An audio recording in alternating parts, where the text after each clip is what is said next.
Hi, lovely and darling viewers. It's Jen here at Check Her Joy, and this time I'm doing another Top 5 Wednesday. As always, the Goodreads group is in the description below if you want to check that out. And this week's topic is books that I've read because of Booktube. I know this topic's late, but better late than never. So, these are books that I have read because I've watched other people talk about them on Booktube, or because having a Booktube channel changed the way that I think about books and what I'm reading, and really how I'm tracking what I'm reading. So the first book on my list is A Fire and Stars by Audrey Coulthurst, and this is a young adult fantasy novel about two princesses that fall in love with each other. I think I would have eventually found this book without Booktube, but one of the reasons why I read it when I did is because a lot of people were talking about it, and I was seeing a bunch of reviews, and it just sounds amazing, which it is, honestly. So in this book, we have Dina, who is the princess of one country, and she has been betrothed since she was very young to Thandi, who is the prince of another country. And when she finally goes to meet Thandi, she meets Thandi's sister Mare, and she and Mare start falling in love. And I love that kind of complication to their relationship. And I also love the fact that this is a world that is not very homophobic. So if Dina and Mare had met and weren't princesses, they totally could have gotten married. It didn't matter if they're both girls. The problem is that Dina is engaged to Thandi. Also in this book, there's a whole magical element to it. Dina can control fire, and in Thandi's kingdom, you're not allowed to do magic. So having a princess and the future queen being able to do magic, not so great.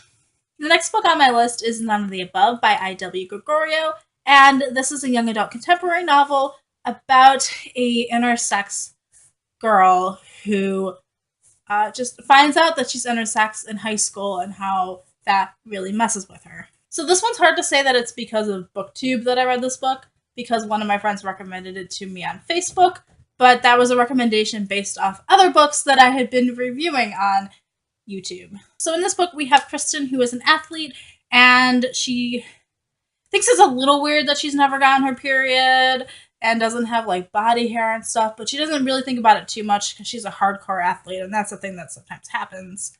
And it's not until homecoming, when she tries to have sex for the first time, that she finds out that, whoa, something is not right. And she goes to the doctor and finds out that she's actually intersex and what that means, and it really just throws her world for a loop, basically. And so this book is Kristen dealing with that and how everybody else reacts to it also. It's really interesting, and I also highly recommend this book, guys.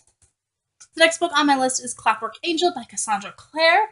This is the first book in the Infernal Devices series, and these are prequels to the Mortal Instruments series. This is young adult steampunk fantasy set in the Victorian era, and it mostly focuses on demon hunters. So this series I wasn't really all that interested in before Booktube. The covers, here are the covers. The covers for the Mortal Instruments series is mostly people without heads, and book one has a guy with no shirt on. So I'm like, this totally is not me. Plus, I'm not a huge fan of the angel versus demon thing. Not really sounding that interesting. And then I started watching Booktube videos where people were talking about the Infernal Devices series, and that one sounds a lot more interesting. It's steampunk. It's set in the Victorian era. The covers are absolutely gorgeous, and it just sounds way more interesting. Like, I wanted to read these, and then people were talking about them so passionately and how much they adore them that I had to read them, and oh my gosh, I am so in love with the Infernal Devices series. Mortal Instruments, it's not bad, but it's not as good as the prequels. So Clockwork Angel, we start off with Tessa, who is a girl from America, and she's moving to London to live with her brother, except she gets kidnapped and held hostage. And then she is saved by these two boys, Will and Jem, and she finds out that they are actually shadow hunters, and they hunt demons, and she becomes involved with this whole world, and I love the propriety of the Victorian era. It's great.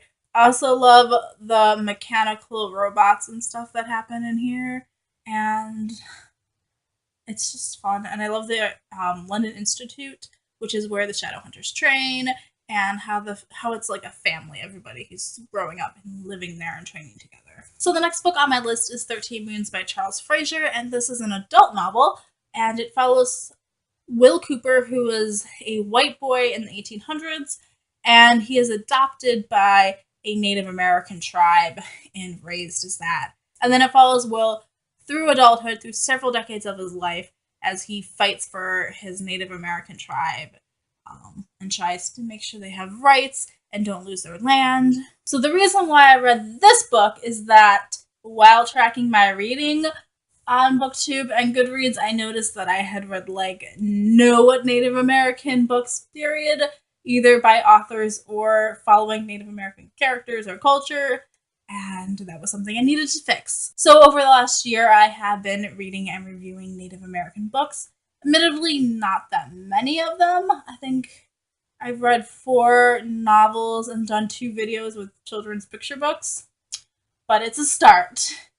And 13 Moons is definitely a book that I wouldn't have picked up if I weren't trying to find out more about Native American culture and the history.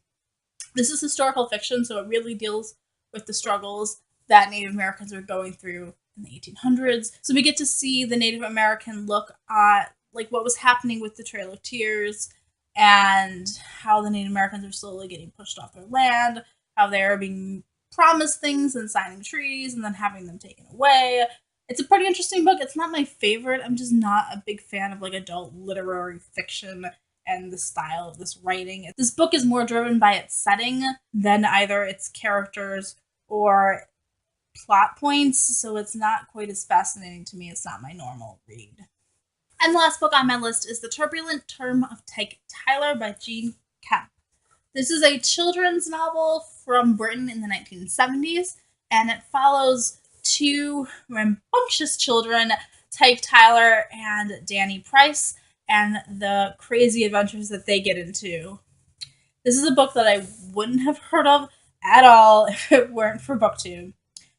So Jen Campbell was doing a video of 25 bookish facts about me, and one of the facts that she talked about was listening to her teacher read this book while she was in elementary school. And the premise of this book is a lot of like the adventures and crazy things that Tyke and Danny get into. It's a lot of mischief. There's a story involving them trying to set up like a clubhouse in this abandoned mill, and Danny being convinced that like the mill is haunted. And Danny's getting sent to like a remedial school next year, and Tyke's trying to help so that doesn't happen. Tyke trying to climb to the top of the schoolhouse and ring a bell that hasn't rung in like 30 years. Lots of crazy adventures. But the twist of this book is that the whole time we're reading and listening and learning about Tyke, no gender pronouns or descriptions are given about Tyke because Tyke's the one narrating.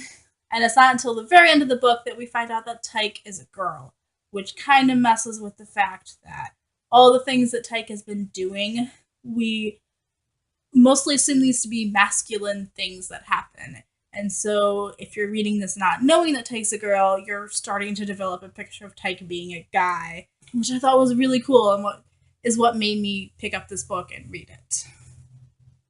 So definitely would not have heard about this book if it weren't for Booktube. And it's really good. Go check it out, guys. So those are 5 books that I have read because of Booktube, primarily.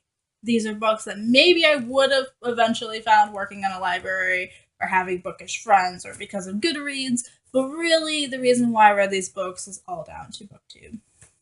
So guys, let me know in the comments below if you have any books that you have read specifically because you heard about them on Booktube, or because you've realized there's a gap in your reading because of Booktube. And if you've read any of these books, let me know in the comments below what you thought of them. The links to the book reviews for all of these are also down in the description below if you want to check that out.